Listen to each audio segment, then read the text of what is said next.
ఏడాది కాలంగా రేవంత్ రెడ్డిని కలవలేదు. నిన్నే కలిశారు. అది యాదృచ్ఛికమో లేకపోతే ఏంటో కానీ కలిసిన తర్వాత చాలా అంశాల మీద చర్చ జరిగింది. కానీ సీఎం రేవంత్ రెడ్డి చాలా క్లియర్గా చెప్పేశారు, సార్ నాకు ఎవరిపైన ఇష్టాలు లేవు, సీఎంగా చట్టాన్ని అమలు చేస్తాను, నో బెనిఫిట్ షోస్ ఉండదు, టికెట్స్ హైక్ గురించి కూడా ఉండకపోవచ్చు అని చెప్పి ఆయన క్లారిటీ ఇచ్చే ప్రయత్నం చేశారు. కానీ చర్చ అంతా ఏం జరిగింది అంటే ఈ అల్లు అర్జున్ ఇష్యూ నడుస్తోంది కదా, సో దీని మీద ఏదైనా రాజీ కుదురుస్తారా ఈ సమయంలో అనే విధంగా చర్చ జరిగింది. సార్ అసలు భేటీలో ఏం జరిగింది, మీకున్న సమాచారం ఏంటి, ఏదైనా రాజీ కుదిరినట్లేనా? నేను అలాంటి సమాచారాన్ని తెలుసుకోవాల్సిన ఆసక్తి నాకేం సోర్సెస్ ఉంటాయి, నాకు అంత సోర్స్ నాకు ఆసక్తి ఉండదు.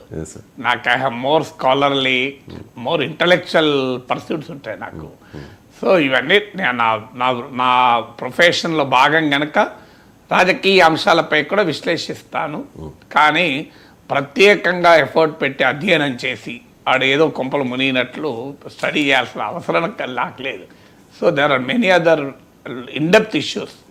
సో రూపాయి పతనం గురించి స్టడీ చేస్తానంటే నేను ఒక 10 గంటలు కూర్చొని చదువుకుంటాను.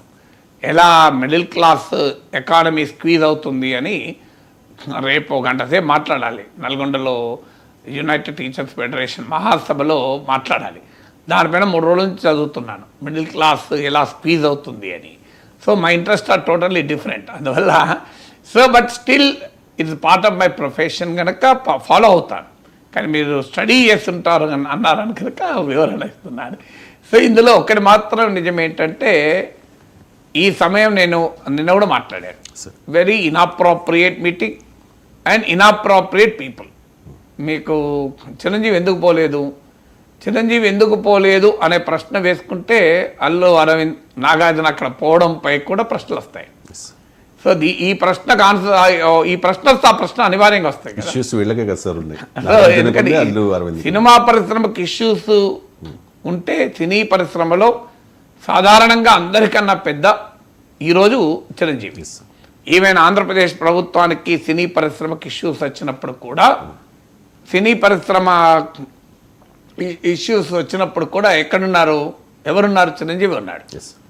కానీ చిరంజీవి మరి ఎందుకు వెళ్ళలేదు, హైదరాబాద్ లేడంటూ ఉన్నాడు. ఎందుకంటే నేను చూశాను పెళ్ళిళ్ళు, నిన్న టీజీ వెంకటేష్ ఇంట్లో మనవరాల పెళ్ళిళ్ళు కనబడ్డాడు చిరంజీవి. సో అందువల్ల చిరంజీవి ఇక్కడే ఉన్నాడు, లేకపోవడానికి క్వశ్చన్ లేదు. సో అందువల్ల హైదరాబాద్లో ఉన్నాడు అనడానికి నేనే ప్రత్యక్ష సాక్షిని. సో మరి ఎందుకు పోలేదు అంటే డెలిబరేట్గా పోలేదని క్లియర్గా అర్థమవుతుంది. అందుబాటులో లేడనే కాదు కదా, అందుబాటులో ఉన్నాడు, అందుబాటులో ఉండగా కూడా వెళ్ళలేదు. It was a conscious choice. ఎందుకంటే వెళ్తే మరి రాంగ్ మెసేజ్ పోతుంది అనుకున్నాడు, తెలియదు. వాస్తవంగా ఈ సినిమా పెద్దల్లో అందరికన్నా ఎక్కువ చిరంజీవికి యాక్సెస్ ఉంటుంది. ఎందుకంటే చిరంజీవి అందరికన్నా ముందు రేవంత్ రెడ్డిని అభినందించాడు కూడా. సినిమా రంగంలో కూడా ఏ సమస్య వచ్చినా ఒక పెద్ద మనిషిలాగా చిరంజీవి పరిష్కరిస్తానన్న పేరు కూడా సినిమా కార్మికుల సమస్యల నుంచి మొదలుకొని ఇండస్ట్రీ సమస్యల వరకు వివాద రహితులు కూడా. సాధారణంగా పెద్ద కాంట్రవర్సీలో మీకు చిరంజీవి ఇరుక్కున్న ఉదాహరణ కూడా ఉండదు. ఆయన స్వభావరీత్యా కూడా చాలా వివాదాలకు అతీతంగా ఉండేటువంటి వ్యక్తి. సో అందువల్ల చిరంజీవి వెళ్ళలేదు అనే క్వశ్చన్ వేసుకుంటే ఎందుకు వెళ్ళలేదు అంటే అక్కడ అల్లు అరవింద్ ప్రజెన్స్, అల్లు అరవింద్ వెళ్ళినట్టున్నారు కదా, నాగార్జున వెళ్ళినట్టున్నారు. వీళ్ళిద్దరు ప్రజెన్స్ డెఫినెట్లీ రైజెస్. గతంలో ఆంధ్రప్రదేశ్ సీఎంగా ఉన్నప్పుడు జగన్మోహన్ రెడ్డిని కలవడానికి వెళ్ళిన వారిలో చాలామంది లేరు సార్. ఇప్పుడు మహేష్ బాబు లేరు, ప్రభాస్ లేరు, ఇంకా చిరంజీవి వెళ్ళారు, అప్పుడు చిరంజీవి కూడా లేరు ఇప్పుడు. సో అందువల్ల it's very big question mark. అంటే వాళ్ళందరూ ఎవరున్నారు ఎవరు లేరు అన్నది పెద్ద సమస్య కాదు. ఇప్పుడు మహేష్ బాబు అందుబాటులో ఉన్నాడా లేడా, ప్రభాస్ అందుబాటులో ఉన్నాడా లేదా నాకు తెలియదు. చిరంజీవి నేను వెళ్ళిన పెళ్ళిళ్ళు ఆయన కూడా వచ్చాడు కనుక ప్రత్యక్షంగా చూశాను కనుక ఆయన అందుబాటులో ఉన్నాడని ఖచ్చితంగా చెప్పగలుగుతున్నాను. కానీ మహేష్ బాబు అందుబాటులో ఉన్నాడో లేడో, ప్రభాస్ అందుబాటులో ఉన్నాడో లేదో నాకు తెలియదు కదా. అందువల్ల I cannot comment on that. So మీకు రాజమౌళి లేడా.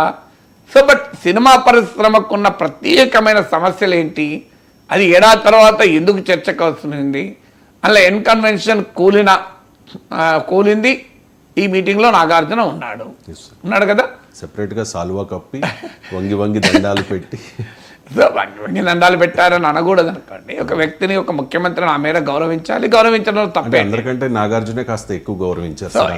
కానీ నాగార్జున స్వభావరీత్యా కూడా ఉండొచ్చు. అప్పుడు నేను TV9 జ్యూరీలో ఉన్నాను, అవార్డుల జ్యూరీలో. అప్పుడు నాకు నాగార్జున, చిరంజీవి ఇద్దరు సన్మానం చేశారు. అంటే నాకు భంగమైన దండ పెట్టినట్టు కాదు కదా, మీరు అలాంటి కామెంట్ ఐ అబ్జెక్ట్ ఇట్.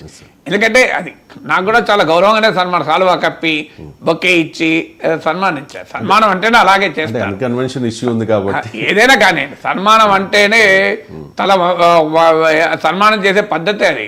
సన్మానం తల మీద మసాజ్ చేసినట్టు చేయాలి కదా. సో అందువల్ల మనం ఆ రకంగా కంక్లూజన్ రాకూడదు. ఒక ముఖ్యమంత్రిని కలిసినప్పుడు గౌరవించడం అనేది మన సంస్కారం, మన సాంప్రదాయం కదా. దాన్ని మనం నెగిటివ్ గా చూడకూడదు. కానీ నా పాయింట్ బయట చర్చను కూడా మనము ఎండార్స్ చేసి డిబేట్లో తీసుకురాకూడదు. We should reject that. First of all we should reject it. భంగిమైన దండాలు పెట్టడం అనేది ఐ రిజెక్ట్ ఇట్. ఎందుకు అంటే అది పద్ధతి కాదు. ముఖ్యమంత్రిని గౌరవించాల్సిన, ఎవరినైనా సన్మానం చేయడం అంటే, గౌరవించడం అంటే ఇంకెట్లా చేస్తారు? సో అందువల్ల దాన్ని మనం తప్పు పట్టకూడదు. కానీ ఫండమెంటల్ క్వశ్చన్ ఏంటంటే, ఇన్కన్వెన్షన్ కూలిన నేపథ్యము, నాగార్జున అక్కడ ఉండడం, ఎవడో ఓడి ఇలా వంగి అని మాట్లాడటానికి ఆస్కారం ఇవ్వడం. సో ఆడ అల్లు అరవింద్ ఉండడము, Allu Arjun case. So cinema పరిశ్రమలో వీళ్ళిద్దరు కాక వేరే వాళ్ళు లేరా? అయితే ఇక్కడ ఇంకో సమస్య, వీళ్ళు వెళ్ళకపోతే కూడా మళ్ళీ వ్యాఖ్యానాలు వస్తాయి. సో అల్లు అర్జున్ మీద కేసు ఉంది కనుకనే కోపంతో అల్లు అరవింద్ పోలేదా, ఇంకా ఇన్కన్వెన్షన్ కూల్చారు కనుకనే నాగార్జున పోలేదా, మళ్ళీ ఈ విమర్శలు కూడా వస్తాయి. సమస్య ఏంటంటే, నాగార్జున విషయంలో ఇన్కన్వెన్షన్ కూలడం వరకే కాలేదు. రేవంత్ రెడ్డి క్యాబినెట్లో ఒక మంత్రి పైన నాగార్జున కోర్టుకు వెళ్ళాడు, అది కూడా మర్చిపోకూడదు మనం. పరువు నష్టం దావా వేస్తారు కదా. సో కొండా సురేఖ తీవ్రమైన వ్యాఖ్యలు, అదేమి కాంగ్రెస్ పార్టీ ఖండించలేదు. కాంగ్రెస్ పార్టీ ఓన్ చేసుకోకపోవచ్చు, కానీ కొండా సురేఖ పైన చర్య తీసుకోలేదు కదా Congress party. Even show cause notice కూడా ఇవ్వలేదు కదా. సో అందువల్ల ఇలాంటి పరిస్థితుల్లో వాళ్ళు వెళ్ళినా వివాదమే, వెళ్ళకపోయినా వివాదమే. అందుకే ఈ మీటింగ్ అనేది అసందర్భమైన సమయం అని నేను మొదటి నుంచి అనేది. ఇక సాధించింది ఏంటి? బట్ ఒక్కటి మాత్రం రేవంత్ రెడ్డి చాలా జాగ్రత్త పడ్డట్టు కనిపించింది. రేవంత్ రెడ్డి పొలిటికల్గా వెరీ షార్ప్. ఇంకా నాకు సన్నిహితంగా నేను 2 ఏళ్ళు శాసన మండలిలో చూశాను కనుక I have seen him from very close quarters. Very politically sharp, అందులో అనుమానం ఏం లేదు. సో బహుశా ఆ పొలిటికల్లీ షార్ప్ కనుక ఇమీడియట్గా రియలైజ్ అయినట్లు అనిపించింది నాకు ఆ భేటీ వివరాలు చూస్తే. అంతకుముందు రియలైజ్ కాకపోయినా ఆయన పొలిటికల్గా నేను నిన్న అన్నాను, మరి ఎవరు అడ్వైజ్ ఇచ్చారో తెలియదు, కానీ ఇది రాంగ్ డిసిషను. అది సినిమా పరిశ్రమ గౌరవాన్ని పెంచదు, ప్రభుత్వ గౌరవాన్ని పెంచదు, పైగా ముఖ్యమంత్రి పైన, ప్రభుత్వ చిత్తశుద్ధి పైన అనుమానాలు రైజ్ చేస్తుంది అని నిన్న చెప్పాను. బహుశా ఆ పొలిటికల్ కాన్సిక్వెన్స్ను, ఇంపాక్ట్ను షార్ప్గా రియలైజ్ అయినట్టున్నాడు. ఈల్డ్ కాలేదు. పార్లమెంటరీ భాషలో ఐఎమ్ నాట్ ఈల్డింగ్ అంటారు. శాసనసభల్లో, పార్లమెంట్లో ఒక వ్యక్తి మాట్లాడేటప్పుడు ఇంకోరు లేసి కౌంటర్ చేస్తుంటే అధ్యక్ష ఐఎమ్ నాట్ ఈల్డింగ్ అంటారు. అంటే నేను అవకాశం ఇవ్వడం లేదు అధ్యక్ష అని. సో అట్లా పార్లమెంటరీ పరిభాష, లీడర్ ఆఫ్ ద హౌస్ కనుక చెప్తున్నా. So Revanth Reddy did not yield అనే మెసేజ్ మాత్రం పంపించే ప్రయత్నం చేశాడు. ఎక్కడ బెనిఫిట్ షోలు పర్మిషన్ ఇస్తానని ఈయనన్నాడు, బౌన్సర్లు ఇష్టం వచ్చినట్టుగా వివరించకూడదన్నాడు, సెలబ్రిటీలు అభిమానులను కంట్రోల్ చేయడంలో కూడా వాళ్ళ బాధ్యత ఉంటుంది అని చెప్పాడు, చట్టం తన పని తాను చేసుకుంటూ పోతుంది అన్నాడు. సో సీఎంను మర్చిపోయాడు పేరు చెప్పడం కనుకనే అన్నప్పుడు మీరు ఎందుకు ఖండించలేదు అని ప్రశ్నించాడు. ఇవన్నీ మీడియాలో వచ్చాయి, నాకేమి ఇంటర్నల్ సమాచారం ఏం లేదు. అన్ని పత్రికల్లో వచ్చింది కనుక మేబీ పర్హాప్స్ ట్రూ, అన్ని పత్రికల్లో వచ్చింది కదా. సో అందువల్ల సో మీరు ఎందుకు ఖండించలేదన్నాడు. ఆ స్థాయిని ఎప్పుడో దాటామన్నాడు. నిజమే కదా, ముఖ్యమంత్రి స్థాయికి వచ్చాక పేరు పిలవగలేదు అంటే అది పేరు పిలవని వ్యక్తి పైన రిఫ్లెక్ట్ అవుతుంది తప్ప రేవంత్ రెడ్డి మీద రిఫ్లెక్ట్ ఎట్లా అవుతుంది? ఇప్పుడు నేను తెలియదు అని ఎవరన్నా అన్నారనుకోండి, నేను తెలియదు అంటే నా మీద రిఫ్లెక్ట్ అవుతుందా? నేను టీవీలో మీరు ఒక కొత్త యాంకర్ వచ్చారు ఉదాహరణకు, బయట అంటే ఎవరన్నా నేను తెలియదని ఎంతమంది అని అనొచ్చు. టీవీ యాంకర్లు ఎవరన్నా నేను సార్ మీరు ఎవరో నాకు తెలియదు సార్ అన్నారు అనుకోండి, ఎవరి మీద రిఫ్లెక్ట్ అవుతుంది శంకర్? అది నా మీద రిఫ్లెక్ట్ అవుతుందా? నా యాంకర్ మీద రిఫ్లెక్ట్ అవుతుంది. ఎందుకంటే నాగేశ్వర తెలియని టీవీ యాంకర్ కూడా ఉన్నాడా అంటారు.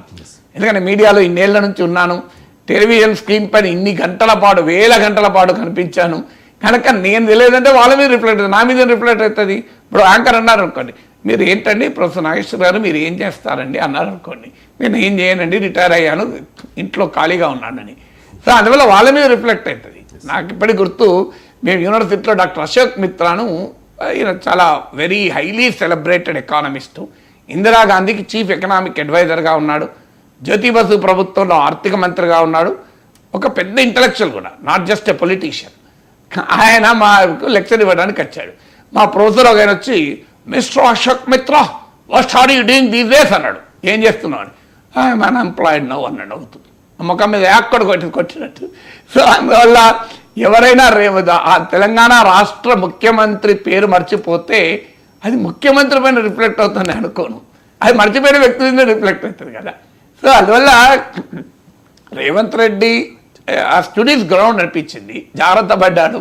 ఈ స్టడీస్ గ్రౌండ్ ఈ was sharp enough to realise the folly. అంటే ఈ మీటింగ్ పిలవడం వల్ల ఒక రాంగ్ మెసేజ్ పోతుందేమో అని నా వల్ల చెప్తూ వచ్చాను. But he might have realise, ఆయన భేటీ వివరాలు చూస్తే ఎక్కడ ఈల్డ్ అయినట్టు తగ్గేదే లేదన్నది పుష్ప డైలాగ్. కానీ రేవంత్ రెడ్డి ఆచరణలో ఈ మీటింగ్ ద్వారా ఒక మెసేజ్ ఏమి ఇచ్చారు, సినిమా పరిశ్రమ కంటే తగ్గేదే లేదు. బెనిఫిట్ షోలో తగ్గలే, బౌన్సర్లు విషయంలో తగ్గలే, క్రౌడ్ డిజాస్టర్ విషయంలో తగ్గలే, టికెట్ ధరలు పెంచుకోవడం విషయంలో తగ్గలే, ఎక్కడ తగ్గినట్టు ఏం కనిపించలేదు కదా. సో అందువల్ల రాజకీయ నాయకత్వం చాలా షార్ప్గా ఉంటుంది అనిపించింది. బట్ స్టిల్ ఎవరికి ఒక్కసారి మీటింగే జరగద్దు, జరిగిన తర్వాత ఎవరి ఇంటర్ప్రిటేషన్ వారికి ఉంటుంది కదా. బట్ ఇప్పటికిప్పుడు కొత్తగా సమస్యలు ఏంటియో నాకు తెలియదు. ఇప్పటికిప్పుడు తెలంగాణ సినిమా పరిశ్రమ ఏడాది తర్వాత అల్లు అర్జున్ కేసు అయినా వితిన్ డేస్లోనే సమస్యలన్నీ ఎందుకు తెలుగు సినీ పరిశ్రమ గుర్తొచ్చాయో, ముఖ్యమంత్రిని కలిసి పరిష్కరించుకోవాలనిపించాయో అది వాళ్ళకే తెలియాలి.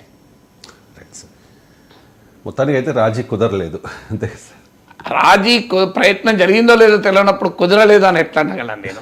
సో రాజీ అనేది ఎజెండాలో ఉందో లేదో తెలియదు.